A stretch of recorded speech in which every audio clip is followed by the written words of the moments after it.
Bonjour et bienvenue au podcast Premier Visionnement. Cette semaine, nous couvrons la série Star Wars. Le but de ce podcast est de s'amuser tout en discutant d'un film ou d'une série de films. Il est important de prendre en note que si vous n'avez pas encore écouté le film à discuter aujourd'hui, je vais le spoiler complètement. Bienvenue sur Dagobah.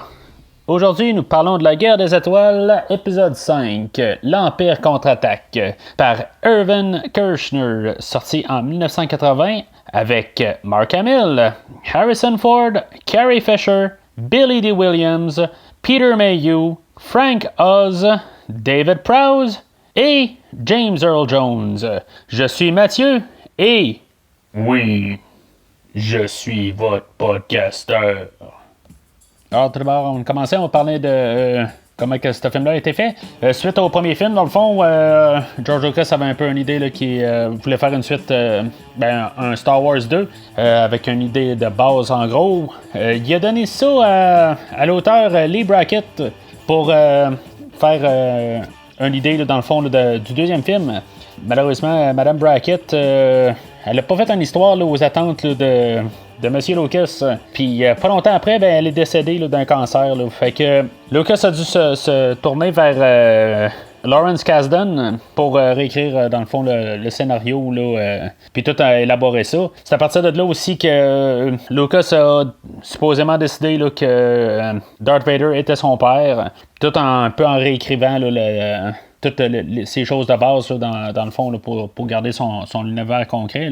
Dans certaines sources, ils vont dire que dans le fond c'est depuis le début. Dans certaines sources, ils vont dire que c'est à partir de là. Ça dans le fond, il y a juste Lucas dans le fond. Je pense qu'il va pouvoir nous dire vraiment, mais lui, dans le fond, il réécrit son histoire jour par jour. Fait que on ne saura vraiment jamais. On peut noter aussi que dans le fond, le réalisateur Irvin Kershner, c'est un des mentors à George Lucas. Dans le fond, un de ses professeurs. Lucas était trop occupé à s'occuper de ses autres compagnies de production, Industrial Light and Magic, puis même Indiana Jones, pour pouvoir s'occuper de la réalisation de ce film-là. Fait que dans le fond, c'est ça. Il a donné ça à Irvin Kershner, que lui, dans le fond, il était pas trop ça au début, mais c'est sûr que dans le fond, son représentant, dans le fond, il a dit go, fonce, ça va être un bon coup. Pour simplifier les choses, on va appeler, dans le fond, l'épisode 4 le premier film, tout simplement parce que c'est le seul et unique film pour l'instant, pendant qu'on parle de ce film-là. Alors, c'est ça, ce film-là sert dans le fond à défaire la finale du premier film, puis dans le fond de repartir sur une autre base, puis dans le fond élaborer l'univers qu'on est dedans dans le premier film. C'est sûr qu'on a un thème pas mal plus sombre dans le film. On va chercher un petit peu plus la profondeur des personnages, où dans l'autre film, on survolait plus. Dans les thématiques, on arrive souvent avec l'idée qu'on peut avoir quelqu'un de tannant, mais finalement, des fois, il peut avoir des bonnes idées. On voit ça avec le personnage de Han Solo et de C-3PO. C-3PO tombe ses nerfs à Han Solo tout le long du film, mais dans le fond, si on écoute bien C-3PO, il y a tout le temps toutes les réponses pour le film, pour bien avancer, ou que Han Solo, avant de faire une erreur, C-3PO, il a dit juste avant. C'est pareil pour Yoda, c'est un peu la même affaire. Yoda, il s'arrange pour être tannant, puis Luke, il veut juste aller voir Yoda, mais dans le fond, sans réaliser que Yoda est là, mais c'est une autre chose. Puis on a un peu ça aussi, ironiquement, avec C-3PO et R2-D2, où vers la fin, R2-D2, il commence à dire des affaires à C-3PO, puis C-3PO, il veut pas l'écouter. Puis dans le fond, il y a la réponse pour le faucon, pourquoi qui est boqué. Fait que, on a cette thématique-là. On a une thématique d'adolescence aussi avec Han Solo puis Luke. Ils ont chacun leur accomplissement à faire, dans le fond. Les deux, ils vont se casser la figure à la fin de leur apprentissage, puis leur tête de cochon, comme on dit. On va avoir Luke, dans le fond, que lui, il veut rien écouter, puis il veut tout le temps aller de l'avant, puis foncer dans le tas, puis il est jamais prêt à tout, qu'il va devoir s'assagir, là, il le fera jamais dans ce film-là. Dans le fond, là, ça va être ça qui va le faire à la fin, là, qui va perdre là, de son côté, puis ça va coûter un bras. Puis aussi, dans le fond, avec Han Solo, toute sa question d'arrogance avec ses 3 PO, là, de vouloir tout le temps faire à sa manière, ça va y faire tout le temps qu'il y a des misères là, avancées là, tout le long du film. Pas à 100%, mais on voit que avec juste son arrogance, là, avoir tout le temps avoir le dessus là, sur ses 3 PO, finalement, ça l'aidera pas là, tout le long du film.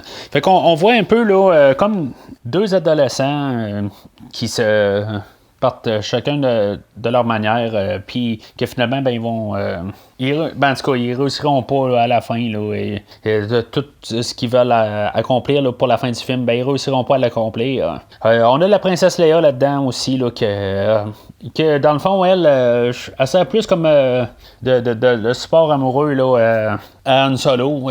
C'est dommage, c'est comme le deuxième film où elle sert pas à grand-chose. Quand on parle de ces 3 personnages-là, je veux dire, c'est elle qui a pas grands accomplissements. C'est sûr qu'elle, dans le fond, son accomplissement, c'est de finalement avouer à elle-même là, qu'elle est tombée en amour avec Han Solo. Mais elle reste quand même comme la 3e dans tout ça. On a l'apparition là, d'un nouveau personnage principal là, de Lando Calrissian vers la fin du film. Lui, ça va probablement être le personnage que, dans le fond, il y a une plus grande transformation qu'on voit dans ce film-là. Luke et Han vont être plus transformés dans le prochain film suite au film d'aujourd'hui. Mais lui, dans le fond, il va avoir une question là, de conflit là, interne avec lui-même, là, qu'il fait les choses là, plus question administrative, là, puis je veux dire, il veut se protéger, là, puis en tout cas, il y a une manière de vivre, là, mais à la fin, il va revirer de bord, puis il va comme un peu risquer le tout pour le tout, là, pour mettre ça correct là, du bon côté.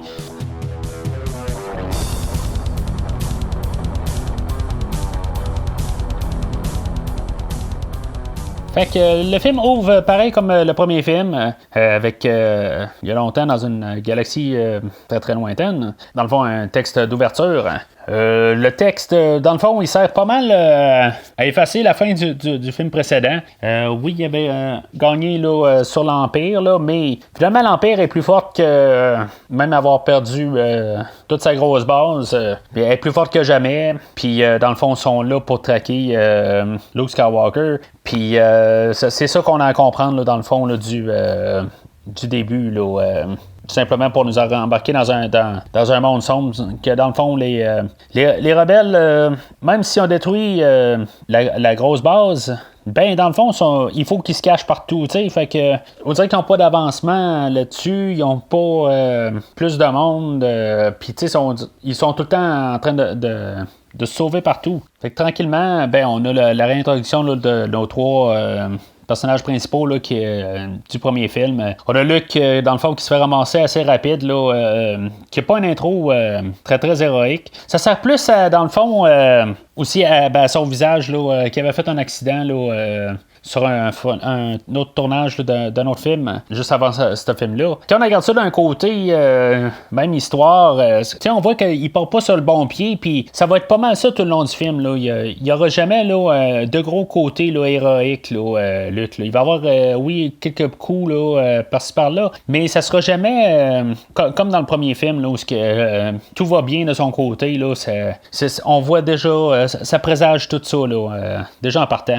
On va avoir l'introduction là, avec Anne et Léa, dans le fond, qu'on a leur petite histoire d'amour là, qui part de là. Puis c'est ça que les rebelles sont en morceaux. Je vais avoir juste un petit commentaire à faire. Il y a un bout où Anne écrit quand il part de la bâtisse, de la base des rebelles, il va lâcher un cri comme on s'en reverra en enfer. Tu sais, ça veut comme présager, dans le fond, qu'il y a un enfer, puis il y a ben, tu sais, il y a un meilleur côté là, dans l'après-vie. Je sais pas si ça veut dire qu'il y a des dieux aussi. Là, c'est juste que je trouve que ça n'a comme pas sa place exactement là, dans cet univers-là. On sait qu'il y a la force, mais la force, c'est comme...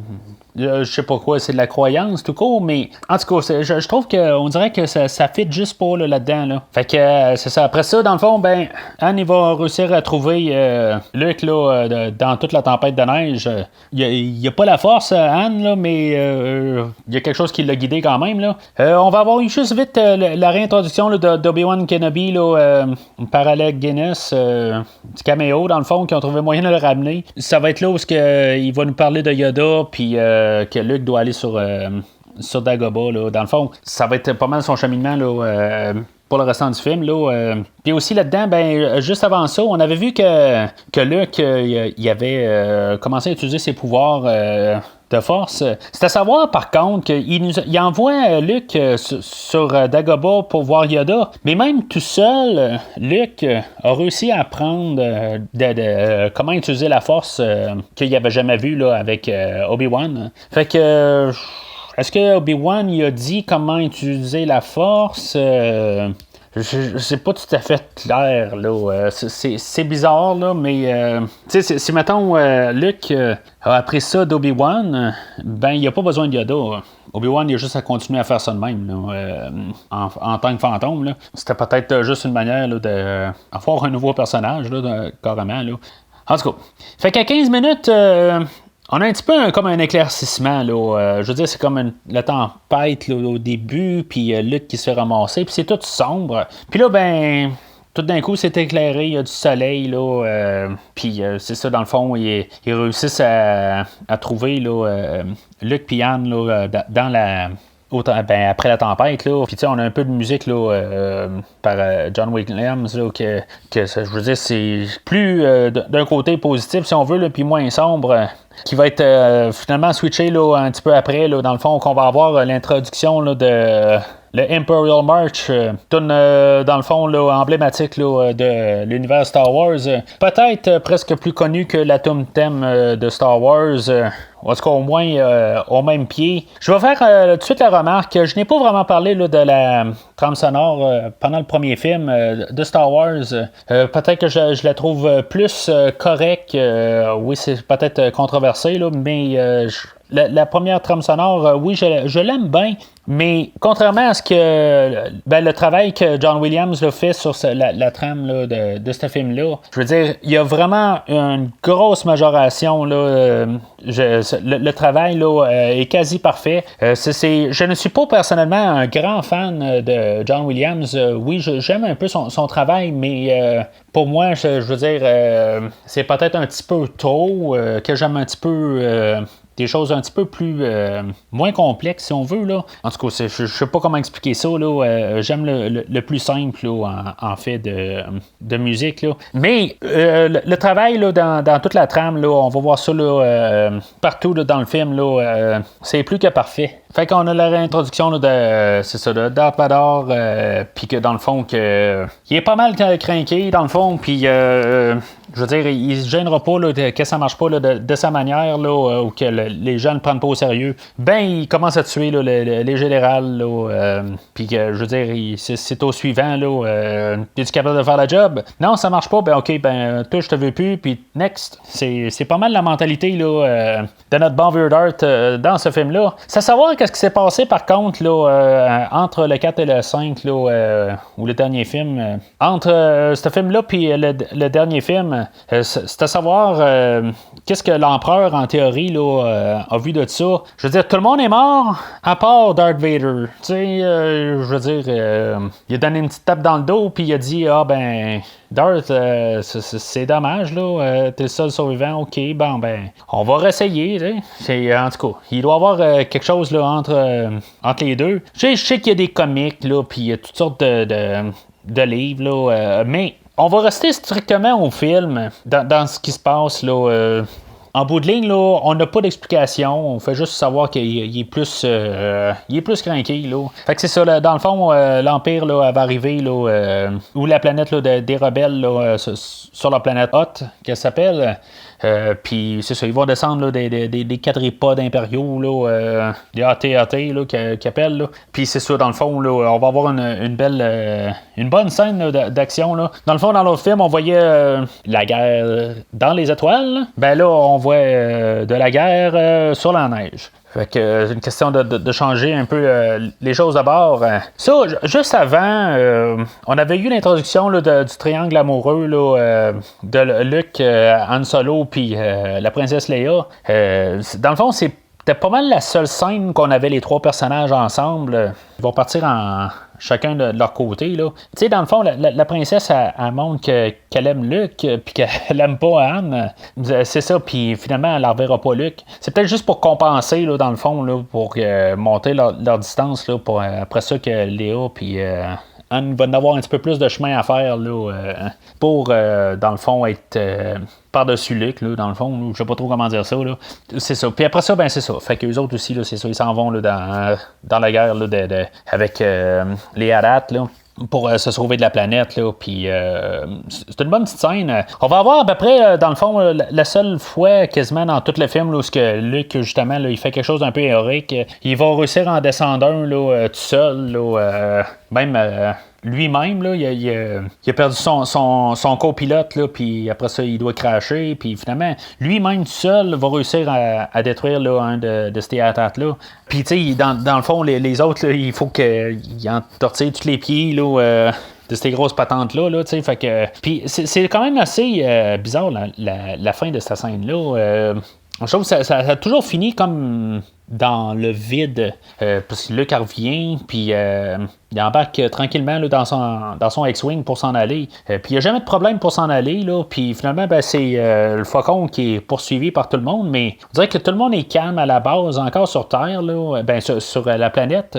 En tout cas, c'est un petit détail, mais c'est peut-être dans l'édition, je sais pas, là, c'est juste bizarre. Dans le fond, c'est ça, c'est juste pour comme séparer là, nos héros, dans le fond, là, pour que... dans le fond, que Luke puisse aller sur Dagobah, puis Anne et le Faucon là, soient poursuivis par l'Empire, là, parce que dans le fond, c'est ça, la base va être attaquée directement là, par l'Empire. Puis, je veux dire, c'est comme si Darth Vader là, puis sa troupe, là, ils vont juste voir le Faucon partir, puis c'est comme, ils vont juste se mettre sur des rails pour capturer le Faucon. Mais Luke était sur la même planète, puis il est parti en X-Wing, puis en tout cas, je veux dire, Darth Vader, il sent pas la présence là, de Luke à quelque part, là, puis il aurait pas pu poursuivre juste un X-Wing, en tout cas. C'est un détail, là. Quand on se met à y penser, là, c'est un peu plus flagrant. Puis c'est ça, fait que là, on a de la guerre dans les étoiles. Parce que le Faucon, il va se promener là, dans les astéroïdes, tout ça. C'est tout un peu... On en rejoue un peu avec des idées, là, tout le long, là. Puis c'est ça, fait que dans le fond, là, on va voir... Le Faucon, là, Anne, Léa, Chewbacca, puis C-3PO, là, tout le long du film, là, en train d'essayer de se sauver là, de l'Empire. Là, ils vont trouver toutes sortes de manières. Là, ils vont réussir à se cacher là, dans un cratère quelque part, puis il va y avoir une bébite, puis tout ça. Puis, tu sais, c'est correct. Puis on va voir l'histoire d'amour entre Anne et Léa là, se concrétiser tranquillement, là.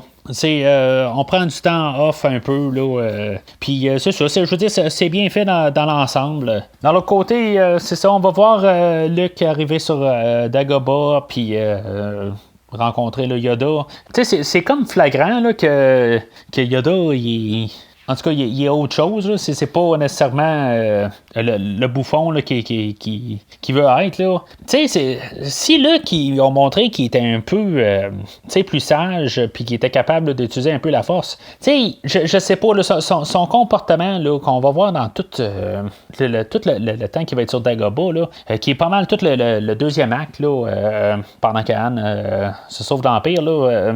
Tu sais, ça marchera pas tout le temps. Là. Il va avoir, on dirait qu'il tout d'un coup, là, il vient de perdre à peu près 10 ans là, ou 15 ans là, dans sa tête. Là. Il revient comme un enfant de 5 ans. Là. Je sais pas. Là, Yoda, il va y dire telle affaire, puis il va y dire que dans le fond, Ben, il va lui dire des bonnes choses que je comprends qu'il comprend pas. Là, il va lui parler de côté obscur, des affaires de même. Mais là, après ça, il va lui montrer qu'il est capable de lever des roches. Là, Luke, il va essayer de soulever là, son X-Wing, puis il sera pas capable. Dans le fond, l'X-Wing va commencer à bouger un peu. Puis Luke, ben, non, je suis pas capable. Là, c'est pas comme des roches, mais c'est parce que, c'est de la pratique. C'est peut-être un petit peu, là, on essaie de tout condenser un peu dans le film. Mais on n'a pas tout à fait le temps. Là, peut-être que le film aurait dû terminer là, ou je sais pas. On aurait peut-être dû montrer qu'il y a un peu plus de temps qui se passe. J'ai beaucoup de misère un petit peu avec tout cet acte-là, dans le fond, à cause de ça. C'est combien de temps vraiment qui se passe où ce que Luke est sur Dagobah? Parce que si on regarde Anne dans l'espace, je dis Anne, tout ce qui se passe sur le Faucon, dans le fond, que ça a l'air à se passer quand même là, assez rapidement. Là. Ça se passe peut-être sur au pire une semaine ou quelque chose de même. Hein. Tout ce que Luke fait, ben, il me semble que ça devrait se passer sur plus de temps que ça pour qu'il essaie de comprendre, mais dans le fond, on dirait qu'il est là pour 2 jours. Là. Fait que le réalisateur réussit pas à nous faire comprendre combien de temps là, qu'ils sont là, chacun sur la planète. Là, parce que dans le fond, là, si mettons Luke devait aller sur Dagobah pour à peu près 2 jours, là, pour 2-3 choses à savoir, je sais pas, là, il me semble que ça valait pas la peine. Là, je comprends, il y a des petites bases, là, mais si c'est juste du savoir, là, il n'y a pas besoin de commencer à courir avec Yoda sur son dos, là, puis faire toutes des acrobaties. C'est juste du savoir, là, fait qu'il peut être là pour une demi-journée. Là, fait que des petites choses qui matchent pas tout à fait. On a comme une drôle de prémonition quelque part là, qu'on peut prendre en 2-3 manières là, où il y a Luke qui se combat là, contre Darth Vader là, dans la caverne. Là. Puis qu'on voit comme c'est la face à Luke, est-ce que c'est Luke qui va devenir qui pourrait devenir du côté obscur et remplacer Darth Vader, ou c'est pour montrer que dans le fond c'est son père qui est dans Darth Vader. Ça marche à double sens. Fait qu'en retournant dans l'espace, en regardant ce qui se passe du côté de l'Empire, on a l'introduction là, de l'Empereur, puis que lui, dans le fond, il va parler de Luke, là, dans le fond, qui peuvent l'amener peut-être du côté obscur. Ça dit un peu à rien, là, quand on regarde ça. On voit que, dans le fond, le texte d'ouverture, il disait bien là, que Darth Vader est obsédé là, pour aller chercher, de trouver Luke Skywalker. Fait que, il n'y a pas besoin de se leur faire dire par l'empereur, là, on sait ça déjà en partant. On fait comme nous répéter la même affaire. C'est plus pour se laisser un petit quelque chose, dans le fond, là, pour qu'on puisse élaborer là-dessus là, dans le prochain film, là, en montrant l'empereur. Mais en fait, de ce qu'il dit, là, que ce soit dans n'importe quelle version, là, que ce soit la version refaite ou pas, là, c'est sensiblement les mêmes choses qui se disent. Là, fait que, après ça, ben c'est ça. On a les introductions là, des chasseurs de primes. Là. On a eu l'introduction là, de Boba Fett, là, par le Holiday Special, dans le fond, qui ne servira pas à grand-chose ici. Là. Juste, dans le fond, comme pour montrer que c'est lui qui a poursuivi là, Anne pour l'amener là, sur Bespin. Là, que, dans le fond, Anne, là, en cherchant dans ses affaires, là, dans le secteur, là, ils se sont dit qu'ils vont aller là, sur Bespin là, parce que Anne connaît Lando là, de quelque chose avant. Là. Fait que il se ramasse sur Bespin, là, dans le fond, là, dans le fond, la cité des nuages, là, puis c'est ça. Fait qu'on a l'introduction de Lando Calrissian, puis on peut comprendre, dans le fond, que le Faucon, ben, dans le fond, il vient de Lando, puis c'est ça. Fait qu'il commence à marcher, là, à se promener dans la ville, dans le fond, puis c'est trop... Théo se fait démolir, là... par quelqu'un, puis on sait pas exactement c'est qui tout de suite. Là. On va apprendre que c'est l'Empire là, qui était déjà là, sur place. Ça fait quand même assez sombre là, tout de suite comme en partant là, comme idée. Là, je veux dire, ça a l'air tout bien mollo, la musique toute bien joyeuse, tout ça, là, puis ça fesse assez raide, là, c'est trop en morceaux. Plus tard, dans le fond, Chewbacca va revenir, puis il va avoir ramassé C-3PO en tout en morceaux. Tu sais, je veux dire, il est assez clair que c'est pas un endroit là, très très chaleureuse. Puis il me semble que même après ça, Lando là, va les inviter là, à un cocktail ou quelque chose de même. Là.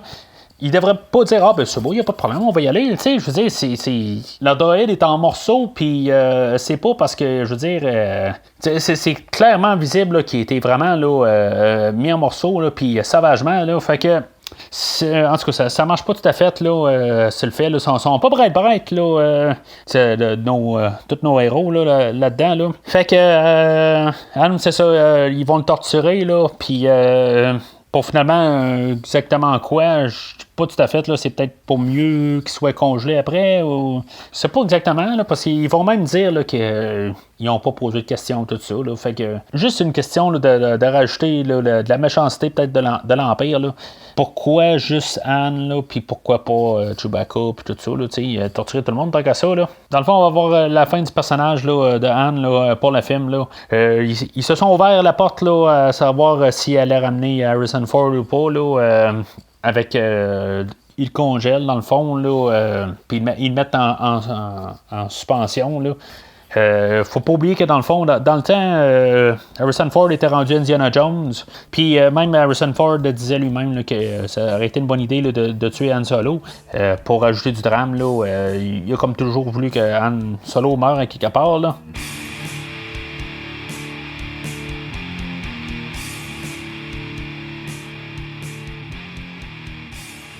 Fait que Luke arrive sur Bespin, puis c'est ça. Fait que oui, on a une petite scène un peu là, où ce que dans le fond, on sait que Luke, dans le fond, il est pas supposé gagner. Là, il y avait eu le présage de ça là, par Yoda là, qui disait que regarde, tu vas aller là, puis ça se peut que tu gagnes pas. Puis Luke, dans le fond, là, comme j'ai dit, il n'y a rien d'héroïque depuis le début.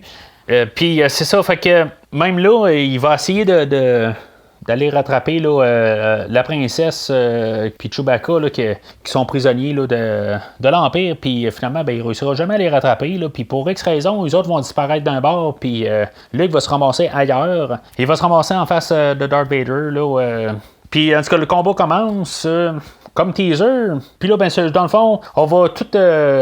se débarrasser là, de toute l'histoire là, de Lando assez rapide là, parce que Lando va revirer de bord puis que dans le fond il va réussir à secourir là, la princesse puis finalement ben ils vont tous se sauver là, avec le faucon. Mais c'est plus rendu le focus.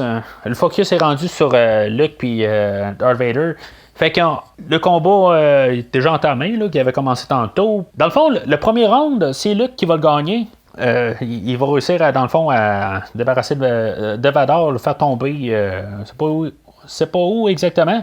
Puis c'est ça. Fait que à partir du deuxième round, là, ben Vador, lui, il va gagner. Là, il va commencer à utiliser la force pour y pitcher plein d'affaires là, par la tête. Tu sais, rendu là, c'est assez clair que Luke, là, il gagnera jamais. Là. Il gagne tellement facilement, là, il plante là, rapide.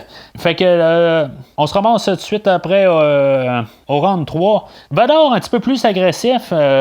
Puis, je veux dire, on fonce dans le tas, puis ça se termine assez rapidement aussi, là, encore une fois. On montre que Vador, il niaise pas. Au début, dans le fond, il voulait juste comme s'essayer avec Luke, là, voir à quel point là, qu'il était habile ou pas. Mais c'est ça, les deux autres rounds, là, Vader fonce dans le tas, puis il coupe la main à Luke, là, puis finalement, ben Luke, c'est ça, il se ramasse en petit. Juste une petite note de même, il y a le fameux discours là, que Darth Vader va dire que c'est son père. L'acteur qui faisait Vader, il disait les lignes tout le temps, là, c'était pas James Earl Jones qui faisait la voix sur place, là. Je veux dire, c'est tout fait en post-production. Là. Puis lui-même, l'acteur, là...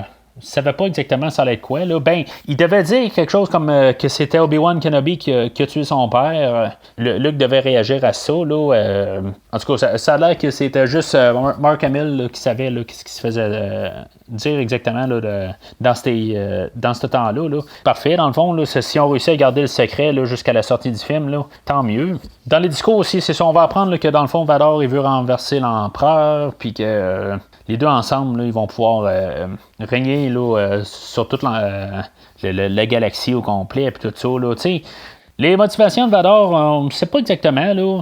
Je veux dire, il veut-tu vraiment être avec Luke? Il veut-tu rester avec l'empereur? On voit un peu le double discours là, qu'il y a eu. C'est peut-être le côté obscur qui fait ça. Là. En tout cas, bon, c'est son fils, ok, peut-être, là, mais on s'entend qu'ils n'ont jamais fait de pique-nique ensemble. Là. Quand même, ce qui vraiment il tient à ce que ça soit Luke. Là. Peut-être que Luke est plus fort avec la force. Là, on ne sait pas. Là. Dans le fond, on ne connaît pas l'empereur encore. Là, fait que...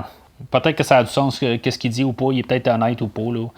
En tout cas, fait que en bout de ligne, là, c'est le faucon là, qui va venir sauver Luke. Puis lui, ben là, Luke, lui, il croit à ça, là, ben raide, là, qu'est-ce que Vador il a dit, là, que lui, c'est son père, puis il va y avoir comme d'autres échanges encore là, entre Luke puis Vador, là, pendant qu'ils sont en train de se sauver, là. C'est ça, fait que finalement, éventuellement, R2, c'est ça qui peut réparer le faucon, puis ils vont réussir à se sauver enfin. C'est comme, on dirait que le moment que ça fait, on dirait que tout le film là, vient comme, la tension là, vient de comme arrêter. Ils ont réussi à créer toute la tension pendant tout le film, puis ça vient de finir là. Tout dans la réalisation là-dessus, là, c'est parfait. C'est juste, on voit comme Vador, là, c'est comme un petit peu un côté drôle, là, un peu, là, mais ironique un peu. Là, où ce que Vador, c'est comme il sait pas qu'est-ce qu'il vient de voir, on dirait. Là, on peut juste imaginer sa face en tour. Puis finalement, ben c'est ça, il se retourne. On sait que dans le fond, là, qu'il est comme fâché, mais il pense même pas là, à tuer le général là, qui était supposé de s'occuper de ça. Là, il rentre, puis c'est tout, là, c'est comme sans commentaire. Là. Fait que après ça, c'est ça. On retourne là, dans le côté des rebelles. Contrairement là, au premier film, c'est toute une fin là, bien discrète là, où on remplace le bras à Luke. Là. Probablement, là, ils se sont dit là, que ça va être moins compliqué. Là, il a redonné un bras pareil. Là, sinon, c'est lui qui fasse avec juste un bras. Fait que on finit sur cette note-là pas mal. Là, assez pas décevante, là, mais assez sombre comme fin. Là, où on sait pas où on s'en va. Là. Où ce qu'on dit on va aller chercher Yann puis tout ça là, où ce que Lando puis Chewbacca ils partent là avec le faucon. On laisse sur cette note là.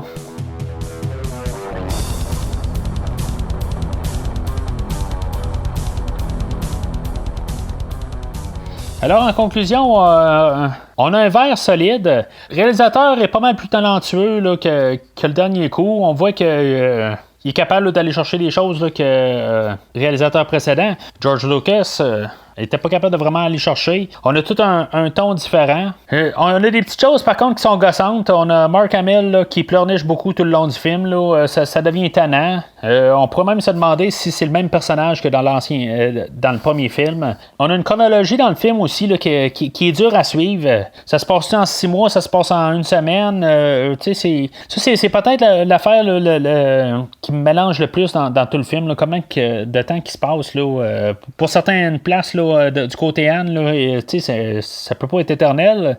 Puis l'autre côté, là, du côté à Luc, là, c'est comme trop court pour tout ce qui se passe. Là, fait que, bon, peut-être que c'est une affaire là, d'Interstellaire, là, le film Interstellaire, là, où on peut embarquer sur une planète, là, puis ça peut prendre plus de temps là, pour une autre personne. Là, tout ça, là, en tout cas, on parlera peut-être un jour de ce film-là. Là. En tout cas, il y a peut-être une affaire de même là, pour qu'un ça passe plus vite que l'autre. Là. On a le titre approprié du film, là, l'Empire contre-attaque, puis elle contre-attaque très fort, elle ramasse pas mal tout. La trame sonore de John Williams est phénoménale. Puis comme j'ai dit plus tôt, là, on a un ton là, un petit peu plus déprimant, là, puis qui va avec le nom, là, dans le fond. Là, je veux dire, dans le fond, si le premier film là, était assez triomphant comme film, là, on a un film là, qui est pas mal l'inverse du premier film. Là. Fait que la semaine prochaine, on va parler de l'épisode 6, ou le troisième film là, de cette trilogie-là, qui est sorti là, quelques années plus tard, là, qui dans le fond qui conclut là, cette trilogie-là. N'oubliez pas, dans le fond, là, de suivre sur Facebook ou sur Twitter. L'épisode est affiché là, sur ces médiums-là, aussitôt qui est disponible. Vous pouvez aussi aller sur Podbean direct, là, vous pouvez juste vous souscrire là, ou sur Spotify ou iTunes. Vous pouvez checker toutes les semaines, là, dans le fond, là, normalement là, le lundi, là, les épisodes sont là. Si vous souscrivez là, sur Facebook, n'oubliez pas des fois de partager l'épisode. Vous avez peut-être là, des personnes dans votre entourage là, que ça pourrait intéresser, là, dans le fond, là, de tout ce que je parle à chaque semaine. Là. Ou même dans l'historique, tous les autres épisodes, là, que ce soit Terminator, que ce soit les X-Men, que ce soit là, les séries qui s'en viennent. Là, que ce soit Rambo là, prochainement, que ce soit Star Wars, peut-être que ça pourrait intéresser quelqu'un, ou les Halloween ou les Transformers. Alors, d'ici le prochain épisode, que la force soit avec vous.